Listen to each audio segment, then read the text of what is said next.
I never pitched a deal. I've never pitched a deal. And they say, how do you get your private lenders to fund it?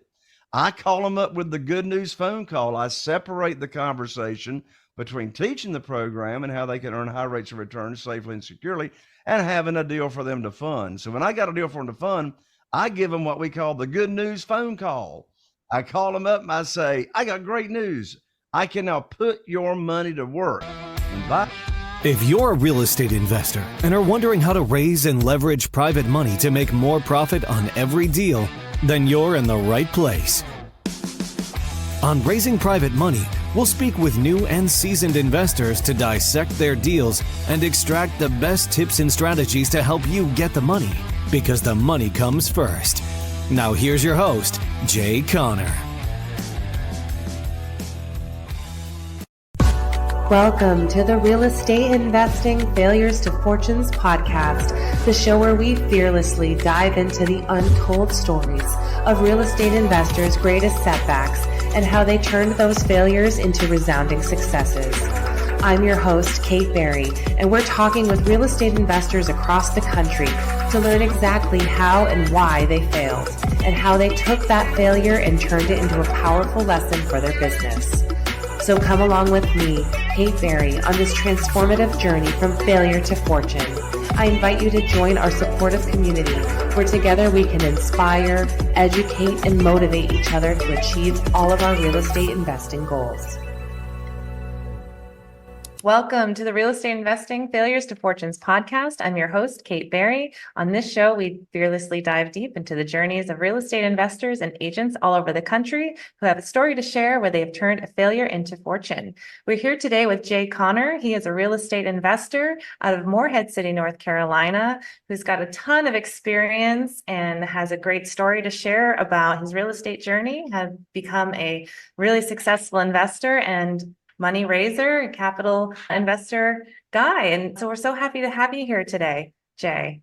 Kate, thank you so much for inviting me along to be on your show and talk about my most favorite topic that I'm the most passionate about, and that's private money, because private money has had more of an impact on our business than any other thing else that we started doing. Amazing. And so there's a difference, right, between private money and hard money. There's a big difference between private money and hard money. And, you know, so many real estate investors, new and seasoned, sort of combine those terms together.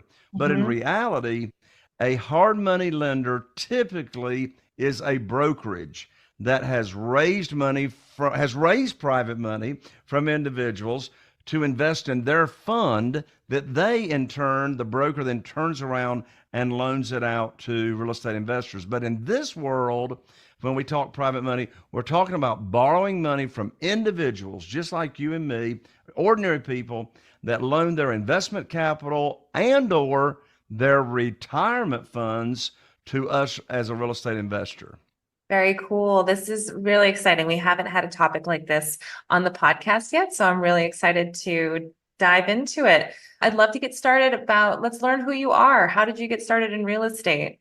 Sure. Well, I was raised in the mobile home or manufactured housing business. My father his company was the largest retailer of manufactured homes for many, many years.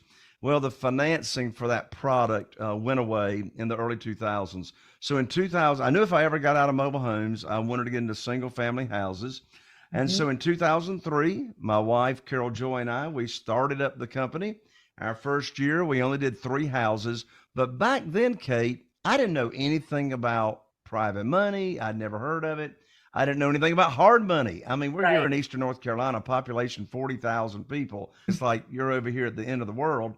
And so all I knew to do, Kate, was go to the local bank, get on my hands and knees and put my hands underneath my chin and beg, please fund. But anyway, back then, you could get an unsecured line of credit. An unsecured line of credit. So I started out with a $250,000 line of credit, burning a hole in my back pocket to go invest in houses. Well, that worked great for the first 6 years. From 2003 until January 2009, that's how I funded my deals. I went to the local bank and borrowed money. But then things changed a lot. in January 2009. But anyway, that's how I got started. We've rehabbed, renovated a little over 500 single family houses now in our small area of only 40,000 people. We do 2 to 3 deals a month, but our average profit now is actually $82,000 per single family house. And I don't say that to brag at all. The reason I share that is that it's just a point to be made that you can make significant income with not having to do a ton of wholesale deals. I've never wholesaled a deal in my life. I've stayed in Right. every deal, but you don't have to do a ton of deals in order to make, significant income. Yep, absolutely. Well, that's a lot of deals. 500 is not a small number. It's really quite impressive. And I'm from a rural area too. Our population of our whole county, I think, might be just 150,000. So I understand that kind of being in a market like this where you're not surrounded by wholesalers or private money lenders, people always trying to call you to sell you on how they can fund your deals. You were doing it a little bit differently. So this is a great segue. Let's talk about January 2009. Wow. What Wow. happened? Well, so I remember it like yesterday, Kate. And by the way, I don't know up in Vermont if you still have telephones that have handsets and cords attached to them or not. But anyway, we do here in North Carolina. Anyway, so January 2009, as I said, I had been doing the business for 6 years. I had a great relationship with my banker. His name was Steve. He and his bank that he worked for had funded a lot of houses, a lot of deals in that first 6 years.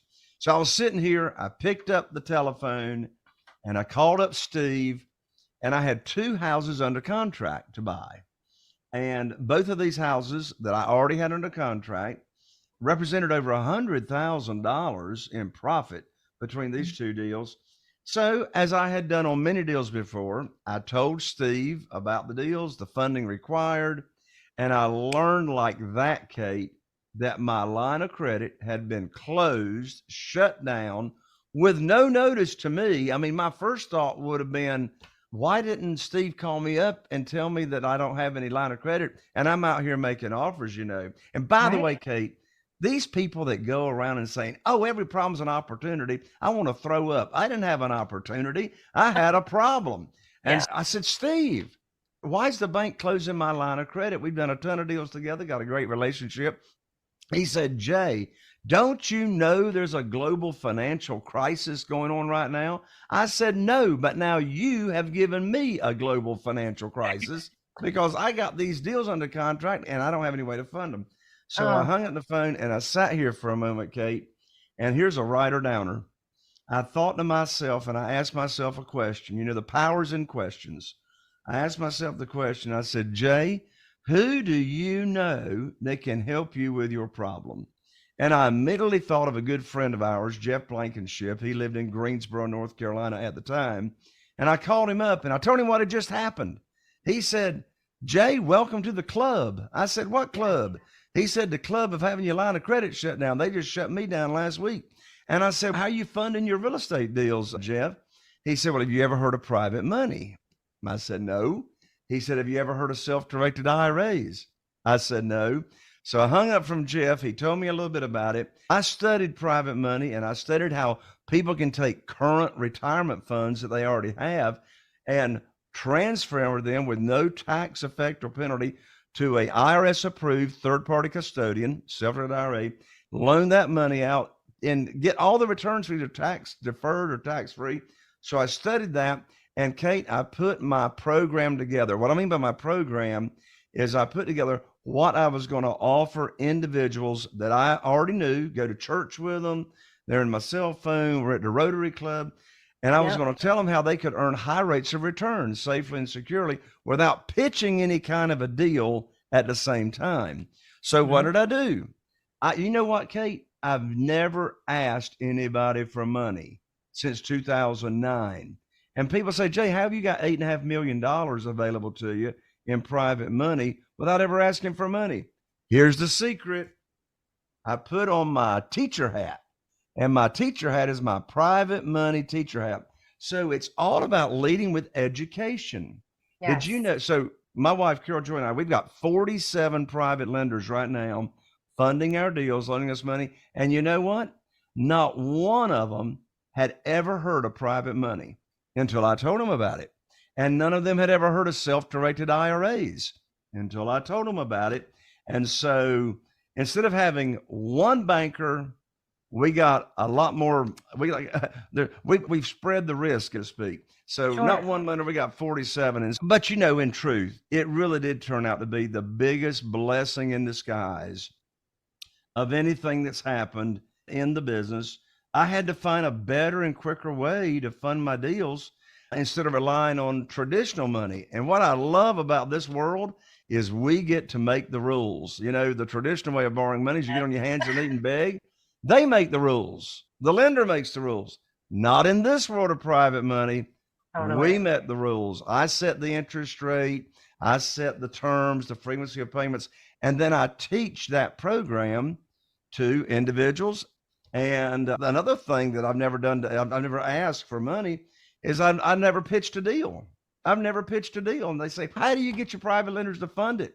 I call them up with the good news phone call. I separate the conversation between teaching the program and how they can earn high rates of return safely and securely and having a deal for them to fund. So when I got a deal for them to fund, I give them what we call the good news phone call. I call them up and I say, I got great news. I can now put your money to work. And by the way, I'm ethically bound to do that, because if they moved retirement funds over to a self-directed IRA company, they're not making any money until I put their money to work. So they're sitting by the phone waiting for the phone call. So I give them the good news phone call. I now put your money to work. I got a house in Newport, after repaired value of $200,000. The funding required is $150,000. I know they got it. They already told me. And funding is next Friday. You need to have your funds wired by next Thursday to my real estate attorney. I'll have my attorney email you wiring instructions. The most stupid thing I could ask them is, do you want to fund the deal? Of course they want to fund the deal. They've been waiting for the phone call. Right. I love what you're saying, because actually one of our most recent guests, the Kitty sisters, were on. They raised private money. And it was really interesting what they said. Their big mistake was that they tried to get the deal first and then started raising money. And what they said is, you really have to raise the money first. And that comes from building a network of high net worth individuals, or just folks that have money that really should be doing more work for them. And if you can provide something that with a higher rate of return than what they have their money in currently. But it's so true. I love what you said, that, you do have to teach people, because this information is not taught across the board, or it's not general knowledge. It's not common knowledge. And I think it's also something that a lot of folks maybe feel hesitant or worried to get into. Did you experience any hesitation with world financial crisis of folks trying to get them to invest in real estate? Well, that's just it. I didn't try to get anybody to invest in real estate because, I'll answer your question with a short story. So I put my program together, and so it was a Wednesday night at Bible study here in Morehead City. Carol Joy and I are involved here in the local church. So there was a gentleman I wanted to approach. And so his name was Wayne. And so I walked into Bible study, Kate, at 7:30 on a Wednesday night. And Wayne was standing there in the foyer. And I walked up to him and I said, Wayne, I got something that I want to visit with you confidentially about after Bible study. Can we get together for a few minutes? He said, sure. And so Bible study goes by. And so we get together after Bible study and we walk down to the nursery in the building and shut the door. And here's exactly, so I'm answering the question, did I hear any resistance when I started in 2009? So here's exactly here's another example of not asking for money. How do you do it without asking for money? Yeah. So yeah, you shut the door. So I looked at this is called the indirect method. I have the direct method. I'm going to share right now the indirect method, not asking for money. So I looked at Wayne. Here's exactly what I said to him. I said, Wayne, you know everybody in this town and county. And he did. He was the original Zenith television dealer in Morehead City. And if somebody is listening to this show and you don't know what the Zenith television dealer is, that just means you're too young to remember life before Walmart come into town selling TVs. You went to the local Zenith television dealer and they financed your TV for it, and they actually would repair your TV instead of you throwing it out. Anyway, The good I old days. said, Wayne, you know everybody in this town. You're plugged in everywhere. You're very involved in the Rotary Club. And I said, Wayne, I need your help. Now, there's a writer downer right there. I need your help. I said, Wayne, I have now opened up my real estate investing business by referral only, Mhm. to where I'm now paying insane high rates of return to people that are looking for high rates of return and they're not happy with, what they're getting in the local CD or whatever. What I need your help with, Wayne, is when you run across somebody that's complaining about losing money in the stock market or the volatility of the stock market or not making good money with a certificate of deposit, would you please refer them to me so I can tell them about my program? What do you think Wayne said? Wayne said, well, now, Brother Jay, what you got in mind? What kind of interest rate are you paying? And I said, Wayne, are you saying you might be interested? He said, yeah, I might be interested. He says, we're only making 3% in the local bank. And that's what it was in 2009. Only Which making sounds great 3% now. in the do I now? What'd I you said say? that sounds great now. I know. So he said we're only making 3% in the local bank, and the stock market's all over the place. It's volatile. He said, what kind of rate are you paying? I said, well, Wayne, what sounds high to you? He says, well, we're getting 3% at the bank. He says, I don't know, maybe 5% or 6%. And I said, Wayne, I can't pay you 5% or 6%, but I can pay you 8%. He said, put me down for $250,000. So the next day I went to his and his wife's home and I explained the whole program, like how they can get their money back early if they have an emergency, and the frequency of payments and all that, And so that 250 quickly became 500,000. They always have more than they tell you. So anyway, you notice in that short little story, I didn't ask him if he wanted to invest with me. I asked for his help to spread the word. And by the way, Wayne and his wife for years referred a lot of people, other people, to us to learn how they could take advantage of it as well. I mean, I didn't ask him. I asked him for help. I asked him to help spread the word, but I didn't ask him for money directly. And I love that you went to someone that you did know already. I think a lot of us, especially if you're new into real estate, you may feel a little awkward or embarrassed to talk to people that you know about real estate investing, but you already had a lot of years of deals under your belt. You're going into raising money with a lot of confidence in your market, in your systems, in your program. But I'm curious to know how it felt for you to be in an unknown market now. How are you able to promise? I'm sorry about that. Let me try this again. How are you able to promise or feel confident in the returns in now a very volatile market? Can you dive a little bit deep into how you were doing that? Absolutely. So I felt confident then, and I feel confident today. Well, first of all, out of all these private lender loans that we've done, every private lender note, 100% of them have gotten paid 100% of the interest that was due to them. Now, let's be transparent. Do renovations, when you're flipping properties, do renovations ever go over budget? Every time. They go over budget every time. It always costs more than you estimate repairs to be, and et cetera. So here's how everybody's protected. You don't want to borrow, or at least I don't, borrow more than 75% of the after repaired value. Now, I didn't say 75% of the purchase price. Big difference. 75% of the after repaired value. So that when that home is renovated, there's what I call a 25% equity cushion to give room for the market to be volatile in case prices start coming down, to where if I have to reduce the price before it's sold, well, I'm not going to have to reduce it 25% if I just bought it 6 months ago, if I'm getting in and getting out. So that's how we're protecting our private lenders. And so another quick example, and I'll turn it back to you. If I'm borrowing money on an after repaired value house of 200,000, and I'm using small numbers because it just makes easy calculation. Sure. And if I'm not going to borrow more than 75% of that 200,000, the after repaired value, so I'll borrow up to 150. But a home that's needing a rehab or renovation, I buy them all the time, purchase price at 50% or 40% of the after repaired value. So if I Right. bought that house for $100,000 and I borrow 150, well, we get all the rehab money up front. They wire the whole 150 Yep. to the closing agent. I'm bringing home a $50,000 check when I do that deal, but I'm using the majority of that money to renovate the house. Right. So how is everybody protected? Well, the offer, by having that 25% cushion. In addition to that, we don't borrow any unsecured funds.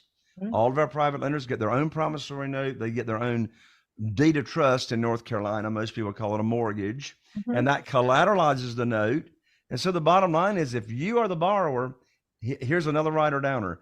If you don't pay them, the property does, right? Mhm. So they would get the property in case you fail to pay. We also name them on the insurance policy, the private lender, as a mortgagee, so that if there's a claim against that property, then the insurance company is going to make that check payable to the private lender and to your company. So Perfect. we have multiple layers of protection protecting the private lender. Nice. That's excellent. And what I'm really hearing from you is that you have great systems in place. And, when you have a deal, of course, it's about the formula and the calculations we're putting into the before and after. But something that a lot of investors don't consider is the turnaround time. You've got to do it quickly. And to be able to do it quickly and efficiently, effectively, you've got to have good systems in place. So do you have a setup, your own construction guys? Like, how are you making it happen in the real world? You're exactly right, Kate. It really does come down to your team. And we've just been so blessed to have just a fantastic team. So, for example, in fact, our acquisitionist that talks to sellers, of course, we don't buy any houses in the multiple listing service and haven't for a long time. There's no Right, you're inventory. sourcing your own deals from the start. Yeah, so we're getting everything, off market for sale by owners. Yep. So I've got the same acquisitionist that talks to sellers. She's been with us for 18 years talking to sellers. But in answer to your question, how do we get them done? So we have our own crew. That's a crew of 6. And depending on most of the time, it's taken all 6 to work on a property. But if it's a small property with just cosmetic, we can divide that crew up. And then in addition to that, I also work with 2 general contractors. Here in North Carolina, there's a law. If you're buying a house and you're rehabbing it and renovating it for the purpose of selling it within the next 12 months, you have to be a general contractor or use a general contractor for that. And so I've worked with 2 other general contractors. So we can have about 6 houses going on simultaneously with the contractors and the crew that we have in place. Nice. That's great. Oh yeah, it's fantastic. It wasn't that way all the time. Sure, I'm sure, 2009 to 2024, that's been, about 13, 14 years. And so if you could kind of talk to yourself back then in 2009, or, there's a lot of our listeners who are new to real estate investing, want to get started, want to start a career. What advice would you give to yourself and or to those listening? Don't start in this real estate investing world the way I did. Don't start do during what a I financial did. crisis. So what do I mean by that? You see those first 6 years where I was relying on the local bank. I was relying on my experience in the mobile home business, which is totally different than this business. The only thing they got in common is I was helping people own a home, right? Right. But when you bought a mobile home, that came from the factory. So, Right. So very, very different business. So all I did was read a few books and rely on my common sense and, my past experience. Not the way to go. So my advice is, when you're starting out, start out working with someone that has been through the minefield, that's made very expensive mistakes, that can help you as you're starting out not make the mistakes. So I just so wish I had gotten a mentor or a coach when I had started out. Working with somebody and by the way, when you go to work with a mentor or a coach, make sure they're still in the business and they're not teaching that teaching you stuff that they used or knew 10 years ago, Yeah, it because doesn't apply anymore. the way I was sourcing deals 10 years ago doesn't even vaguely look like the way I source deals today. So that's my big piece of advice. And another piece of advice that sort of goes along with that is, even after you get started, stay connected in a mastermind. For goodness sakes, your local RIA, Real Estate Investor Association, stay connected with like-minded people that are doing what you are doing. I mean, don't try to be out on an island by yourself figuring this out. It's so Yes. important to be connected. And by the way, don't take advice from those Real Estate Investor Association members that just talks about deals and they ain't never done a deal, right? Yep, Be that's careful so who you get. Be careful who you get your advice from. It's true, that because there's so much advice out there right now, and real estate especially can be sold in this get rich quick, all you have to do, right? I think every person I've talked to that is successful is they know how hard it is and how much work you have to put into it to really get to that level, the level that you're performing at. And when you're talking with someone like you, it does sound so easy because because it's simple. It's a simple concept, but the execution of it takes experience, it takes guts, it takes a certain mindset. And so I love your advice about joining a team, especially and surrounding yourself with people that are doing it. Because like you said, you're a teacher. And the way that you do more deals is by teaching others, because you can't do deals if the people that you're trying to raise money from don't know what they're getting into. Exactly. By I the think way, that's I'm really, so really, glad. Did you say it was the Kitty sisters? Is that what it was yes, on your show? yes, Well, I want to have them on my podcast perfect. because they are one of the very few other people that I've ever heard say, because you repeated it, get the money lined up first. Kate, I know you've heard this and it just drives me crazy. I mean, you've heard it, I know, 100 times or maybe 1,000. You've got educators and people out there that are saying on their soapbox, oh, just get the deal under contract. Right. The money will show up. And I want to go, where is the money going to show up? Is it just like going to rain out of clouds or something, Yeah, And, the stork just drops it off. I mean, it just drives me. I had a guest on my podcast, which is called Raising Private Money, by the way. Anyway, I had a Perfect. guest on my podcast, I don't know, a few months ago, and we were having this conversation about which should you focus on first, getting deals under contract or the money. And he is of the same mindset we are. Let's get the money lined up. There's always going to be deals, Right. always going to be deals. And I said, let me ask you a question. I said, why in the world are other people out there saying, oh, just get the deal under contract and the money will show up? He said something I'd never heard before, and it makes total sense. He says, I can tell you why they say that. They say that because they're selling a course on how to find deals and get them under contract. Right. I said, well, that makes It's like sense to this me. vicious cycle, right? You just like keep going around and around. There's so many folks that will I've heard I've spent $10,000 on this program or this mindset mastermind, learning how to get the deal. And it's like, there will, of course, always be deals. But I think we touched upon a little bit, it's about that turnaround time. And when you're raising private money, you have cash available at your fingertips. So you can now then make that deal happen faster. So you find the deal first, and now you put yourself in a 45-day financing contingency or a 90-day or 100 days to now raise that money. That's a lot of time passed, especially in real estate today. Things change so quickly and you've got to be nimble, right? So that's what I'm hearing from your strategy is when you have the cash, that's quick, you can do the turnaround quickly. Now you can get to work, do that renovation, get it back on and flipped. Absolutely. As you just said, time kills deals. All The deals. the quicker, yeah, time It does. the quicker you can close on that deal.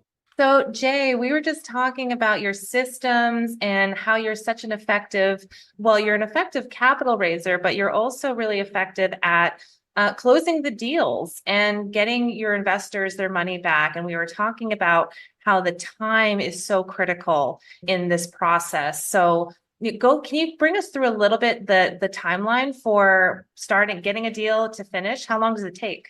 Sure. Well, as we were saying, when I said time kills deals, what I mean by that is, the more time that goes by between talking to a seller, getting it under contract, and actually closing, the less likely that it will close. In fact, here's how I play that out. I have bought many houses to where we would negotiate the deal and the seller would say, off market, not in the multiple listing service, the seller would say, I don't want to sell yet. I don't want to sell for 2 months, or I don't want to sell for 3 months. Well, how we go ahead and get that deal is I'll say, look, what if we go ahead and close now? I'll give you half of your proceeds now so you can go ahead and have 50% of your cash. You can get the other 50% when you have moved, and I'll let you stay in the house rent free all during this time. And so we're able to close it. And so that's an example of, I don't want any more time to go by, if I can make this deal.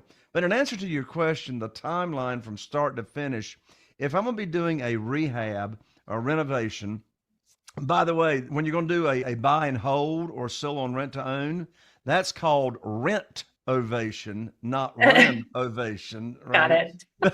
But anyway, if you're going to be doing a flip and, buy it, rehab it, renovate it, and then put it on the market to sell it, here in my local market, here's the way it works. We close on it, assuming the people have already vacated. Given we do, we got like 6 houses going on simultaneously at any time on renovations, the house could sit there literally for 2 to 3 months before the rehab actually starts, right? Because the general contractors are finishing up other jobs, etc. So let's say 3 months goes by. Our average rehab right now, renovation, is going to take 2 to 3 months. Something like that, depending on the extent. Because our average rehab is running, right now, $40,000 to $60,000 on the rehab. Yeah, that's not too bad. Sits there for 3 months. We work on it for 3 months. That's 6 months. And then we get it staged. By the way, we do a music video, and in addition to pictures, for every one of our homes that we do. Oh, interesting. Because that link really, really drives interest. And here's another big tip, and I'll finish the answer. But what we do when we put a house in the multiple listing service, we list it with our realtor under what's called coming soon on a Monday. Coming soon, which of course means they can watch the music video on the multiple listing service. They can look at all the pictures. Yeah. Get excited. But they can't get in the house. Right. Can't get in the house. So then we go active on Friday that week. Nice. And what, of course, I want to do is I want to build up demand and interest and have appointments set. The house we just put on the market a couple of Fridays ago, it went active on Friday, coming soon on Monday, active on Friday.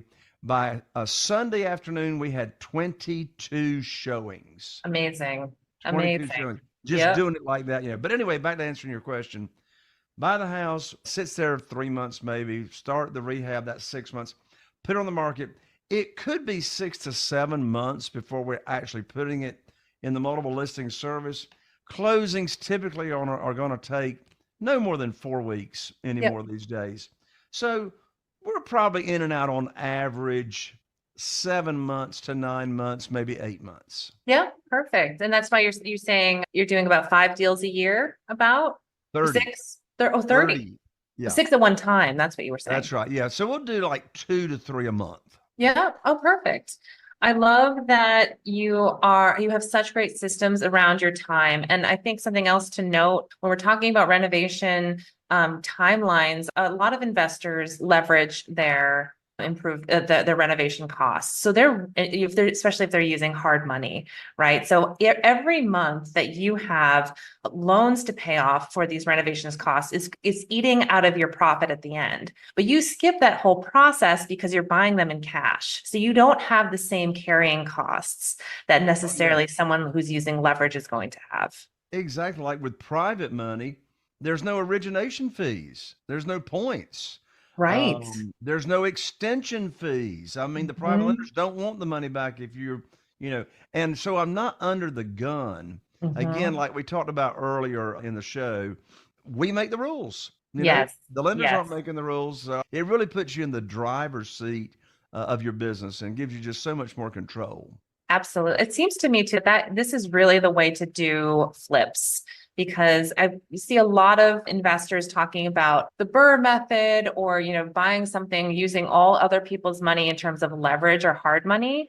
In this scenario, you are using other people's money, but you're using it in a cash way to make it an ease transaction and also a quick turnaround, which is protecting your profits. That way you have that 25% equity kind of almost guaranteed to make sure your investors stay happy. So now you've got happy investors, have happy sellers and clients because you're now producing a track record, you're turning around everything that you're doing, and it's just all that creates that great momentum.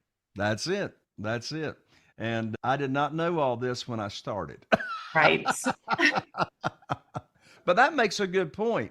Don't wait until you know it all because guess what? You're never going to know it all. No. I keep learning every day, every week. That's right.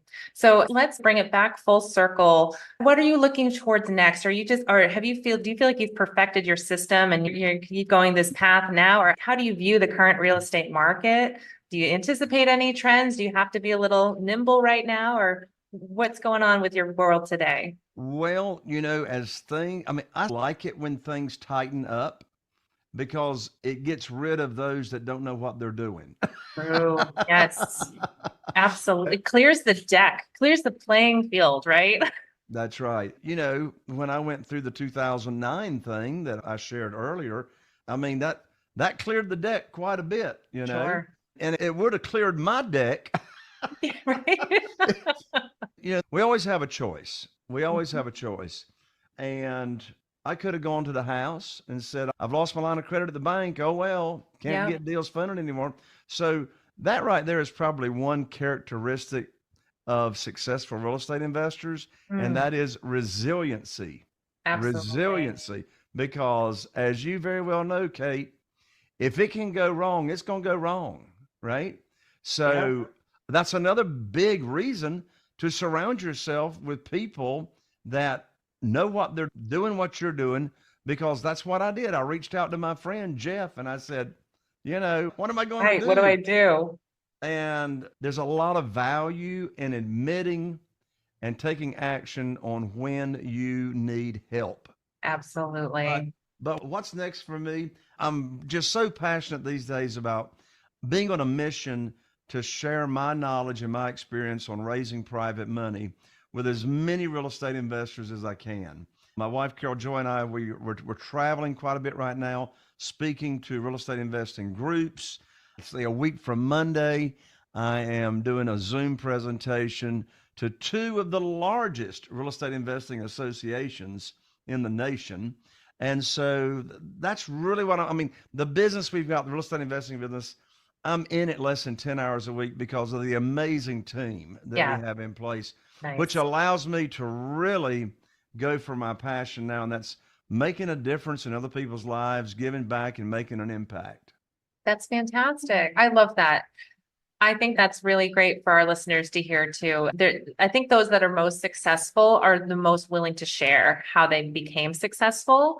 And it's almost like people we want to share so badly. For anyone listening that's new and wants to learn how to start doing this, reach out to Jay. We're going to have your link in our show notes, and you've got a book that I'd love to hear more about.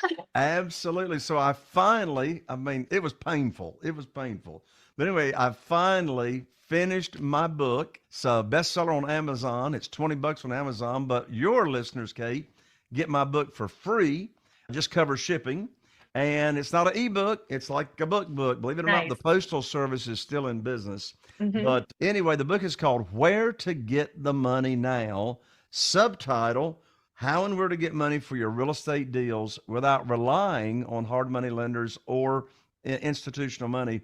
And the link to get the book, I'll autograph it. We'll priority mail it, 3-day priority, is jayconner, JAYCONNER.com /book. So I'm an ER, not an OR. So JAYCONNER.com/book. And also, I invite your audience to come over and check out my podcast, which is titled Yes. Raising Private Money. So all you do is just type in your favorite podcast platform, Raising Private Money. You don't even have to put my name in there, but the actual name is Raising Private Money with Jay Conner. I have amazing guests on there. Talk about how they've raised private money. For sure want to have those kitty sisters. Yes, absolutely. Yes. Oh my gosh, I can't wait to connect to you after this episode. And they were literally the episode right before this. So anyone that's listening, listen to the episode right before. We're going back to let's have the mindset of raise the money first and then Yes. find the deal. Build the relationships first, build your systems first, get the experience you need so that you're credible, join a team, start teaching yourself. Like I love that you said in the beginning, you taught yourself. You went out and found the books on how to do this. You have written a book on how to do this. Yes. It's a to-do step-by-step guide on how to raise private money. And I can't wait to get my copy. So thank you so much, Jay, for joining us today. And I hope to have you on again soon. Awesome. Kate, thank you so much. God bless you. You're welcome. Thank you. And thank you, listeners. This is the Real Estate Investing Podcast from Failures to Fortunes. I'm Kate Berry, your host, and we will see you next time. Thank you for joining us on another episode of Real Estate Investing Failures to Fortunes podcast. If you enjoyed today's stories and insights, don't forget to subscribe, rate, and leave a review. Your feedback means the world to us. Remember, your journey in real estate is a marathon, not a sprint. Embrace the failures, learn from them, and turn them into your stepping stones to success. I'm Kate Berry, and until next time, keep hustling, stay inspired, and keep turning those failures into fortunes. Happy investing.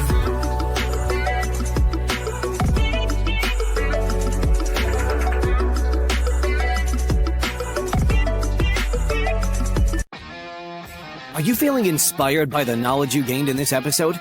Then head over to jconner.com/moneyguide. That's jconner.com/moneyguide and download your free guide that shares 7 reasons why private money will skyrocket your real estate investing business right now. Again, that's jconner.com/moneyguide to get your free guide. We'll see you next time on Raising Private Money with Jay Conner.